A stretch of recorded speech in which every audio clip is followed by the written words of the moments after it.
Welcome to Penrose Learning, where we make understanding easy. In this video, I will show how to make mint Kai chutney. First, let's gather our fresh ingredients. You'll need about 1 cup of fresh mint leaves and half a cup of cilantro.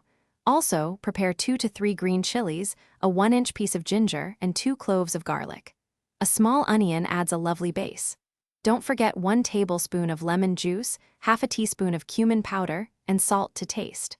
Wash and roughly chop everything before we begin. Now, let's get blending. Carefully transfer all your chopped mint, cilantro, chilies, ginger, garlic, and onion into your blender jar. Add the 1 tablespoon of fresh lemon juice, half a teaspoon of cumin powder, and salt according to your preference. To help it blend smoothly, add about 2 to 3 tablespoons of water. Blend on high speed until you achieve a fine, smooth, and bright green paste. Avoid overblending to maintain freshness. Once blended, it's time for a quick taste test. Dip a spoon in and check for seasoning.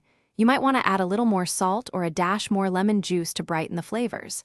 For a touch of sweetness, a small pinch of sugar works wonders. Transfer your freshly made mint chutney into a nice serving bowl. This versatile chutney is perfect with samosas, pakoras, or as a zesty accompaniment to any Indian meal. Enjoy its fresh, tangy kick. Here are a few tips for the best mint chutney. Always use the freshest mint and cilantro you can find. It makes a huge difference in flavor. Feel free to adjust the number of green chilies to match your preferred spice level, from mild to fiery. If you have any delicious chutney left over, store it in an airtight container in the refrigerator. It stays fresh and flavorful for about 3 to 4 days, ready for your next meal or snack. Thanks for watching. If this was helpful, leave a like and consider subscribing. See you next time.